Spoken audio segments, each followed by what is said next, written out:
As palavras ecoaram como um trovão pelos antigos salões do Palácio de Buckingham. A partir daquele momento, Camilla Parker B.S. não era mais rainha do Reino Unido. O rei Charles III estava diante da nação, sua voz pausada, deliberada, cada sílaba cortando séculos de protocolo real como uma lâmina na seda. O salão congelou.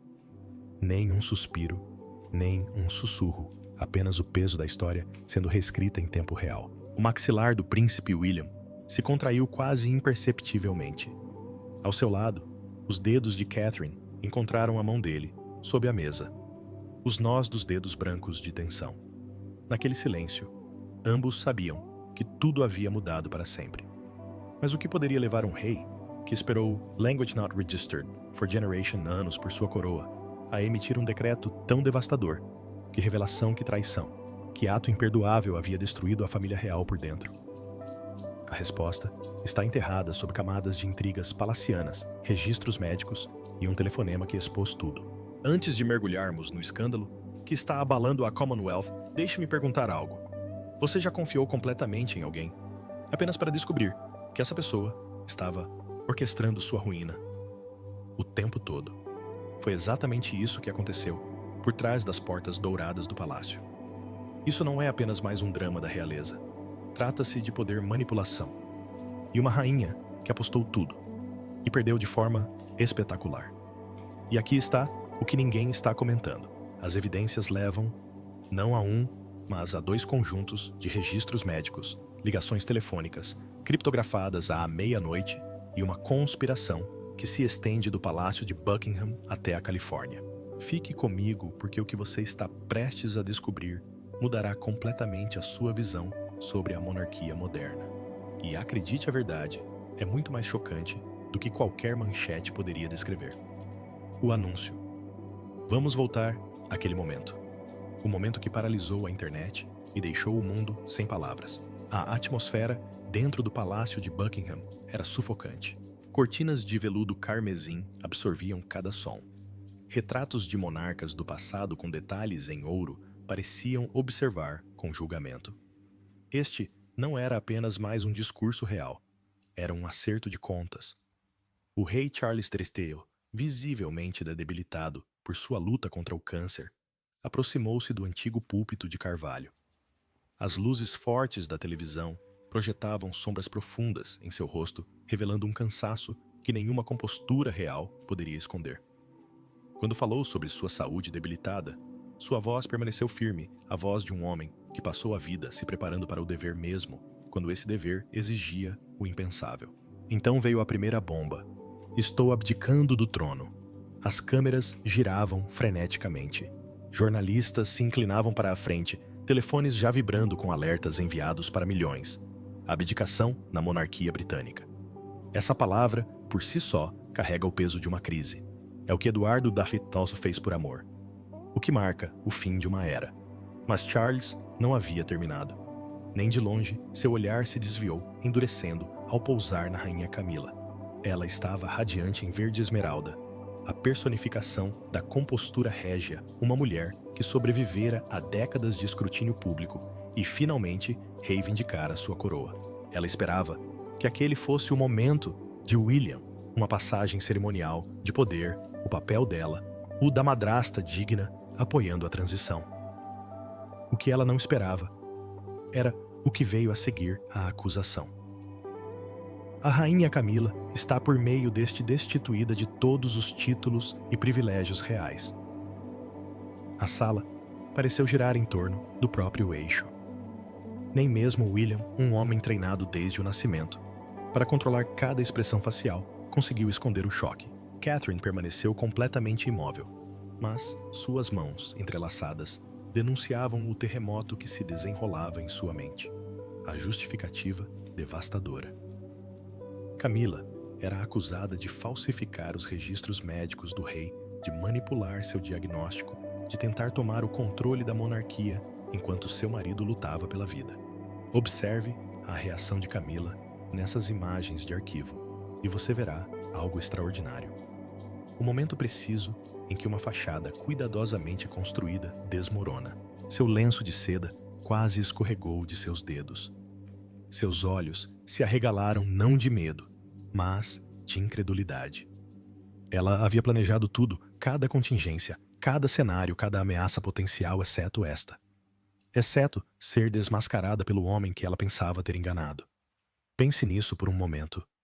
Imagine o cálculo, a fria precisão necessária para alterar o prontuário médico do seu marido, enquanto ele luta contra o câncer. Que nível de ambição leva alguém a esse ponto? A coletiva de imprensa se transformou em caos. Jornalistas gritavam perguntas uns por cima dos outros. Telefones tocavam incessantemente. O decoro cuidadosamente orquestrado do protocolo real se estilhaçou como porcelana fina, se chocando contra mármore. William e Catherine saíram rapidamente seu silêncio mais poderoso do que qualquer declaração. Eles se moviam como pessoas escapando de um prédio em chamas, porque de muitas maneiras eles representavam a reação global. Em minutos, o mundo explodiu. Rei abdica, rainha traída. Bradavam em todas as telas, em Londres, Nova York, Tóquio, Sydney. A história consumiu todos os fusos horários, todas as plataformas, todas as conversas. Mas é aqui que a coisa fica interessante. A opinião pública se dividiu ao meio. Metade do país elogiou a coragem de Charles. Por fim disseram, um monarca que escolhe a justiça em vez da lealdade pessoal. Um rei que se recusa a deixar a ambição corromper a coroa, mesmo quando essa ambição se disfarça de amor. A outra metade questionou tudo. Será que isso era realmente uma questão de justiça ou uma manobra de poder calculada? O círculo íntimo de Williams eliminando um rival, usando a doença de Charles como pretexto. O debate fervilhava por toda parte. Programas de entrevistas, podcasts, mesas de jantar, salas de convivência universitárias. Todos tinham uma opinião. Todos escolheram um lado. E em meio a tudo isso, uma pergunta ecoava mais alto que as outras. O que realmente aconteceu por trás daquelas portas fechadas? O que poderia levar um homem a destruir o próprio casamento diante do mundo? Que provas poderiam ser tão condenatórias, tão irrefutáveis, a ponto de não deixarem espaço para misericórdia ou segundas chances à descoberta? Para entendê-la, precisamos voltar 7 dias antes da abdicação, antes das acusações, antes de tudo desmoronar. O Palácio de Sandringham, um refúgio real privado, apreciado por seu isolamento e tranquilidade. É para lá que a família vai para escapar das câmeras, do escrutínio, da interminável performance da monarquia. Era o aniversário de casamento de Charles e Camilla. Apesar da dor implacável causada por sua doença, Charles insistiu em preparar um presente pessoal, um broche tradicional, que ele mesmo escolhera aninhado em veludo verde escuro. Ele queria entregá-lo pessoalmente, um gesto discreto e romântico para a mulher, por quem lutara a vida inteira para amar. Imagine-o caminhando lentamente por aqueles corredores, uma pequena lanterna, lançando uma luz trêmula sobre os retratos de família. Ele não era o rei Carlos III naquele momento. Era simplesmente um marido, buscando um momento íntimo com sua esposa. Então, ele ouviu a voz dela. Normalmente, o tom de Camilla era caloroso, com aquela rouquidão que deixava as pessoas à vontade. Mas desta vez, era diferente. Mais cortante, mais fria, mais imponente. Ela estava ao telefone. O protocolo ditava que ele se anunciasse. Mas algo instinto pavor. Aquele sexto sentido que desenvolvemos quando algo está terrivelmente errado, o manteve paralisado do lado de fora da porta de carvalho entalhado. O que ele ouviu em seguida mudou tudo. Não quero que soe crítico, disse Camilla com a voz calma de quem discute arranjos de jardim. Quero que soe mais crítico do que realmente é. Basta incluir a fraseologia. Certa, exaustão severa, repouso por tempo indeterminado necessário. Isso convencerá o conselho de que o rei precisa de uma recuperação prolongada. Harland, o doutor. Harland, médico pessoal de Charles, o homem em quem ele confiava a própria vida, literalmente. E Camilla o instruía a falsificar registros médicos. Consegue imaginar esse momento? O homem que você ama está morrendo de câncer. E você está parado, do lado de fora de uma porta, ouvindo sua esposa orquestrar sua remoção política. Charles ficou imóvel, a caixa de veludo ficando cada vez mais pesada em suas mãos. Mas ela não havia terminado. A conspiração se aprofunda. Camilla discou outro número imediatamente. Desta vez, sua voz carregava uma excitação mal contida. A energia de alguém prestes a dar checkmate.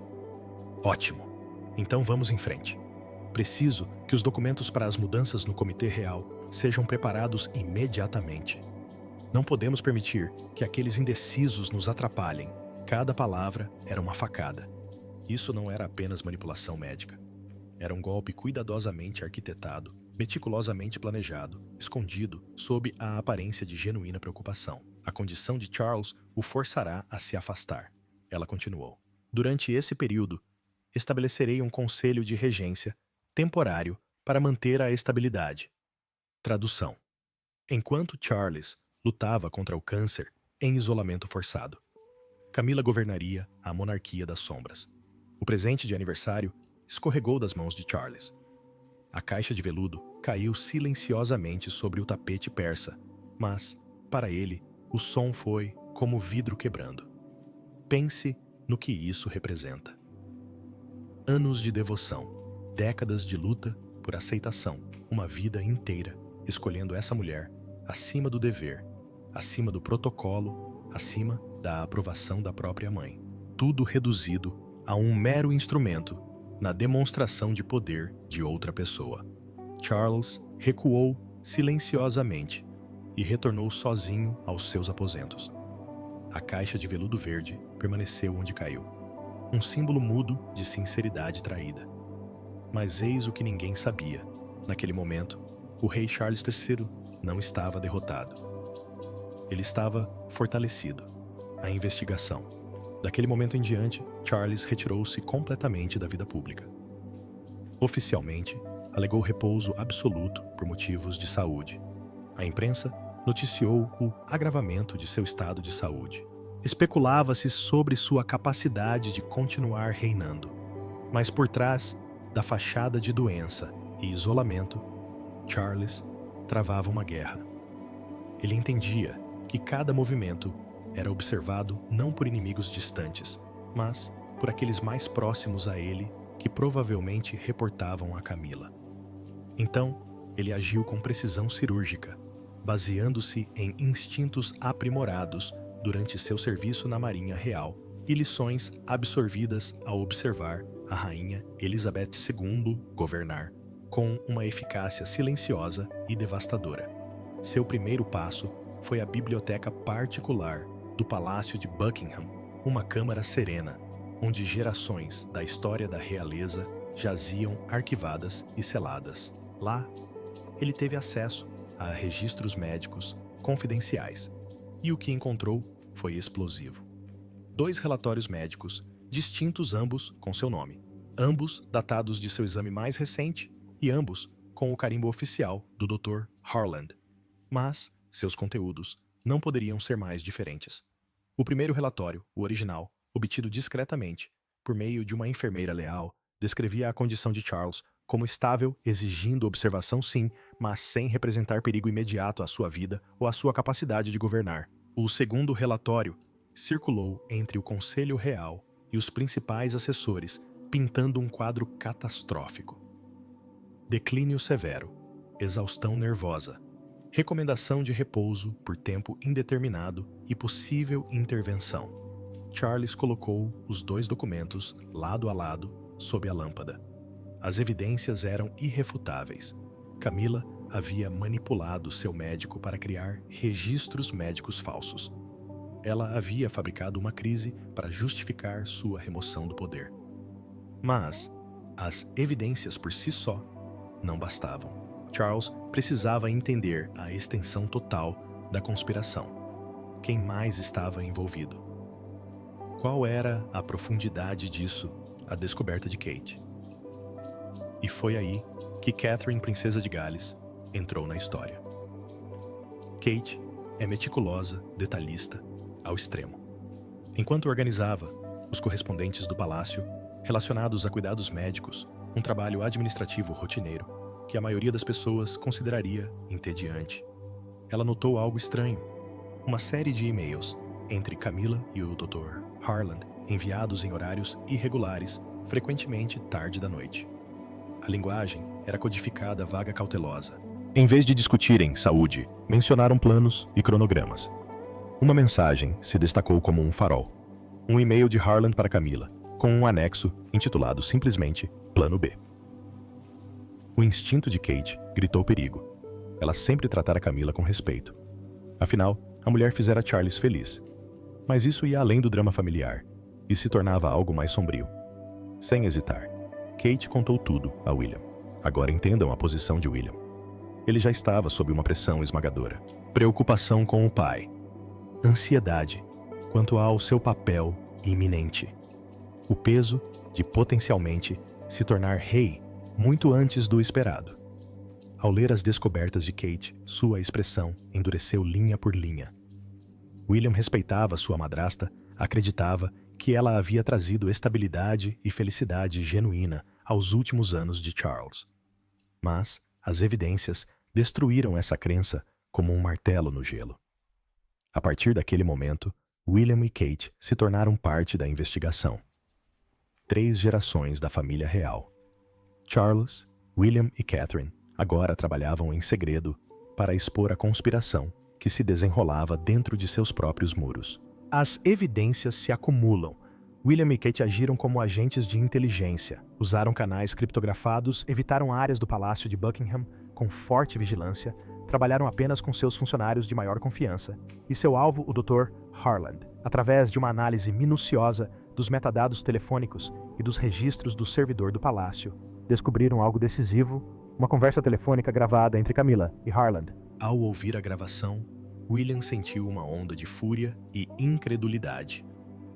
A voz de Camila controlada, calma, absolutamente impenitente, instruindo Harland a exagerar o estado de saúde do rei, a usar uma terminologia alarmante, deliberadamente concebida para afastar Charles de todas as suas responsabilidades oficiais. Era irrefutável condenatório devastador. Eles trouxeram tudo para Charles. A gravação, os 2 relatórios contraditórios, a troca de e-mails, cada prova, meticulosamente documentada. Charles aceitou o aparelho com dedos trêmulos e apertou o play. Ouvir sua esposa falar dele como um obstáculo, como um problema a ser administrado, em vez de uma pessoa a ser amada, deixou uma marca profunda e permanente em sua alma. Mas Charles é um monarca, e monarcas não têm o luxo de um colapso emocional. Apesar da dor, ele tomou uma decisão final. Daria a Camila uma chance de confessar, não por misericórdia, nem mesmo por amor, mas como um último acerto de contas ético, uma última tentativa de resgatar algum fragmento de dignidade dos destroços de seu casamento. O confronto. O encontro particular deles aconteceu em uma pequena sala de estar. Apenas os 2 e um silêncio opressivo. Camila entrou com uma segurança calculada. Ela havia percebido o distanciamento emocional de Charles recentemente, é verdade, mas acreditava que seu charme e suas décadas de experiência navegando pela política da realeza a protegeriam. Um leve sorriso surgiu em seus lábios, uma tentativa de despertar sua compaixão. Charles não apresentou as provas imediatamente. Em vez disso, encarou-a com olhos que carregavam tanto a tristeza de um marido traído quanto a autoridade de um soberano. Com calma, quase gentilmente, ele perguntou sobre a preocupação dela com a saúde dele, sobre as recentes conversas dela com Harland. E Camila, ela negou tudo. Com um suspiro suave e uma tristeza cuidadosamente calculada, ela descartou tudo como um mal-entendido. Suas ações, alegou, derivavam unicamente do medo pelo bem-estar dele. Ela chegou a transferir a culpa, sugerindo que pretendentes ciumentos haviam inventado boatos para minar sua posição, para destruir o casamento deles. Suas negações veementes, sua completa ausência de remorso, extinguiram a última chama de esperança em Charles.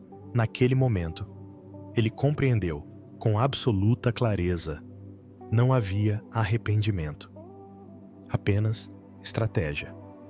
Quando Camila partiu, ainda envolta na postura de esposa magoada, Charles soube que seu caminho estava traçado. Sua angústia pessoal não podia se sobrepor à sua responsabilidade como rei. Ele não deixaria para William uma monarquia corroída por enganos e conspirações. A decisão. Sem demora, Charles convocou seu secretário particular. Sua decisão era definitiva. Ele abdicaria formalmente, transferindo a coroa imediatamente para o príncipe William. Mas além disso, o plano de Camila e todas as provas que o sustentavam seriam apresentados na íntegra ao Conselho Real. A justiça não seria ocultada, seria pública e inconfundível. Sentado à sua antiga escrivaninha, Charles ergueu a caneta e começou a assinar o Novo Testamento, o decreto de abdicação, cada documento testemunhando o fim de uma era. Cada assinatura parecia insuportavelmente pesada. Ele também compôs uma última nota manuscrita para Camila curta, íntima, desprovida de cerimônia, uma despedida que jamais seria enviada, mas que precisava ser escrita. Ao selar aquela carta, em um envelope simples, ele não estava apenas encerrando um reinado. Estava fechando um capítulo de sua vida que o definira por décadas. Pense no peso disso. Language not registered for generation anos, esperando pela coroa, finalmente a conquistando e depois a entregando menos de 2 anos depois, não por doença, mas por traição. Quantos de nós conseguiríamos fazer essa escolha? Dever acima da felicidade pessoal, justiça, acima do amor, as consequências. Os dias que se seguiram ao anúncio transformaram a Grã-Bretanha. A coroação do rei William Fim não foi apenas uma cerimônia, foi uma catarse. O príncipe William, agora rei, estava na varanda do palácio histórico, com uma aura de calma e autoridade que contrastava com o caos das últimas semanas. Ao seu lado, a rainha Catherine demonstrava fé absoluta em seu marido, em seu caminho, na retidão de suas ações. A multidão não estava simplesmente celebrando um novo monarca. Estava testemunhando a restauração da integridade de uma instituição que parecia à beira da corrupção. A narrativa da mídia mudou drasticamente. As manchetes sensacionalistas deram lugar a comentários ponderados que elogiavam a coragem moral de Charles e a determinação de Williams. O sofrimento, por mais doloroso que tenha sido, purificou a monarquia. Mas, enquanto Londres fervilhava, em comemoração outra história se desenrolava quase em completo silêncio. Camila, oficialmente destituída de todos os títulos reais, foi instruída a deixar o palácio de Buckingham. Sem cerimônia de despedida, sem cortejo fúnebre, sem funcionários leais, sem palavras de despedida. Ela caminhou pelos corredores, onde outrora exercera a autoridade, com permissão para carregar apenas alguns pertences pessoais. Enquanto um veículo sem identificação saía silenciosamente pelo portão dos fundos do palácio, Camila não olhou para trás. Aquela expressão, antes orgulhosa, ambiciosa e desafiadora, agora era vazia, desprovida de emoção. Seu destino, uma mansão isolada no interior do sul, cercada por campos e bosques, isolada e esquecida. Era uma sentença de solidão, silenciosa, duradoura e mais pesada do que qualquer punição visível. O retiro de Charles. Enquanto isso, o rei Charles, o ex-rei Charles, preparava-se para se afastar completamente da vida pública. Ele se retirou para uma propriedade privada, dedicando-se à recuperação e à tranquilidade que lhe fora negada durante toda a vida. O distanciamento da capital trouxe uma paz inesperada.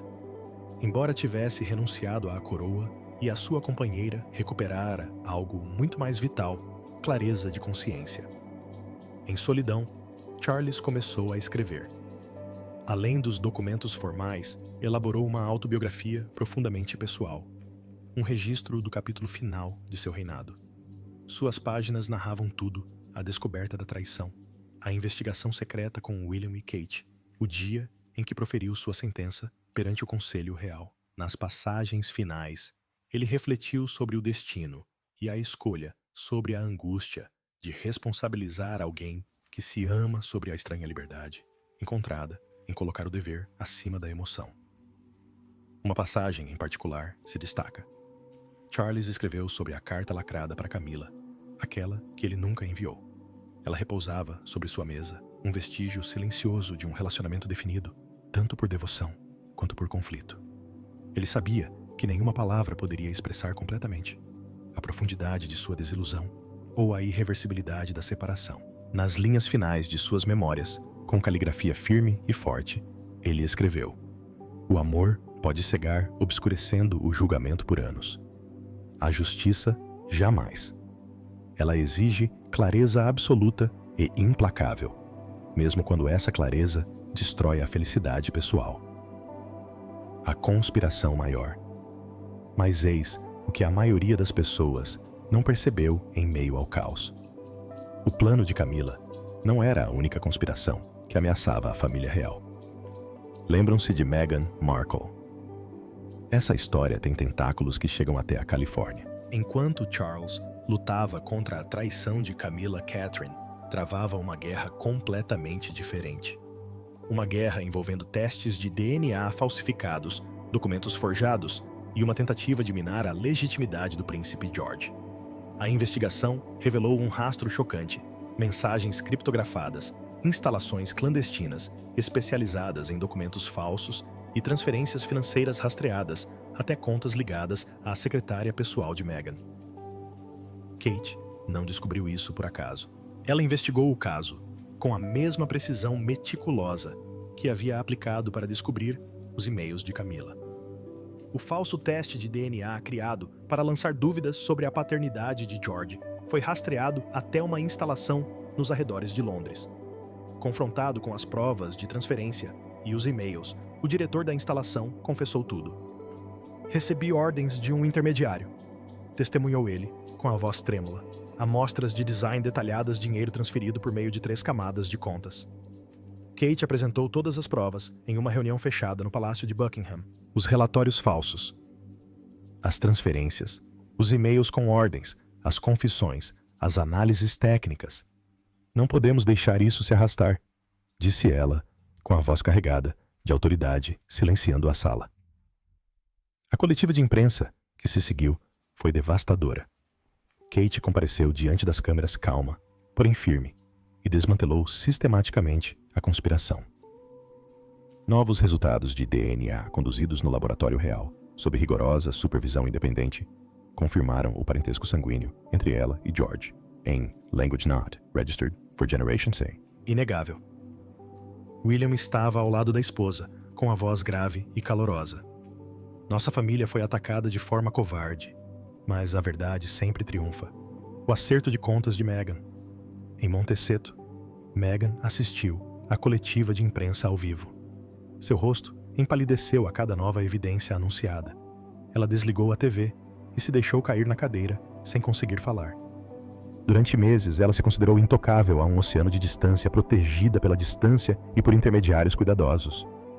Ela calculou mal, de forma catastrófica. Naquela noite, Meghan sentou-se em seu escritório, apagando mensagens antigas, queimando anotações manuscritas, mas sabia que era tarde demais. O que havia sido enviado não pôde ser recuperado. Ligações de advogados começaram a chegar. Mensagens de alerta todas sinalizando uma tempestade ainda maior se formando. Ela pensou em George, o garoto que encontrara algumas vezes inocente e adorável. Um remorso fugaz a atravessou rapidamente afogado pela preocupação com o próprio futuro. Harry entrou na sala preocupado, perguntando o que havia de errado. Meghan apenas balançou a cabeça. A conspiração que ela orquestrara à distância, acreditando-se protegida pela geografia e pela plausibilidade da negação, havia desmoronado completamente, e as consequências, essas estavam apenas começando. Uma nova era.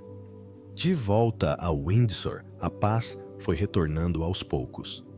Kate sentou-se ao lado de George no berçário, lendo para ele, como de costume. O menino riu feliz. "Chega de perguntas confusas. Chega de medo. Mamãe sempre vai te proteger", ela sussurrou. E no fundo, Kate sabia que a batalha não havia terminado, mas ela havia vencido a virada. A cerimônia de coroação do rei William transcorreu com uma solenidade rara. A multidão pressentia que não estavam apenas celebrando um novo monarca. Estavam dando as boas-vindas a uma era renovada, definida pela honestidade, responsabilidade e confiança restaurada. A monarquia havia sido testada, atacada internamente pela ambição e externamente por conspirações, e sobrevivera purificada, fortalecida, pronta para o que viesse a seguir. Charles, observando de sua propriedade particular, sentia uma complexa mistura de emoções. Orgulho de William Fé, em Catherine, alívio por a coroa passar para mãos em quem confiava plenamente, e sim tristeza pelo que havia perdido reflexão. Enquanto Charles finalizava o manuscrito de suas memórias, um sino solene ressoou ao longe, a profunda ressonância dos sinos do palácio anunciando mais uma cerimônia formal. era o som da continuidade da renovação. Uma nova monarquia havia se enraizado, uma onde as ambições ocultas haviam sido banidas, onde a verdade importava mais do que o poder, onde a integridade definia a coroa. Charles havia feito uma escolha impossível. Colocara o dever acima dos sentimentos pessoais. Expora a traição, mesmo quando isso destruiu sua própria felicidade. Alguns chamaram isso de coragem. Outros, de cálculo frio. Mas pergunte-se, o que você teria feito se descobrisse que seu parceiro, a pessoa por quem você lutou, se sacrificou, esperou décadas para se casar, estava te traindo sistematicamente enquanto você lutava pela sua vida? Que escolha você faria? Protegeria a instituição ou protegeria o relacionamento? Charles escolheu a coroa, não porque amasse o poder, mas porque entendia que algumas traições são profundas demais para serem ignoradas. Ao fazer isso, ele deu ao filho e ao país uma nova oportunidade. A história da abdicação do rei Charles e da queda da rainha Camila será estudada por gerações. É um lembrete de que mesmo no século XXI, mesmo na era do Instagram e do Twitter, a monarquia ainda opera segundo regras antigas. Regras onde a traição acarreta consequências, onde o dever se sobrepõe à emoção, onde a justiça permanece absoluta. 3 mulheres estiveram no centro dessa crise. Camila, que apostou no poder e perdeu tudo.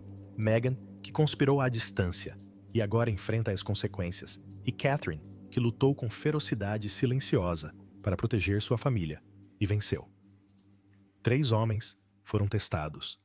Charles, que escolheu a integridade em vez do amor. William, que aceitou uma coroa que nunca esperava tão cedo. E George, uma criança inocente, pega no fogo cruzado da ambição adulta.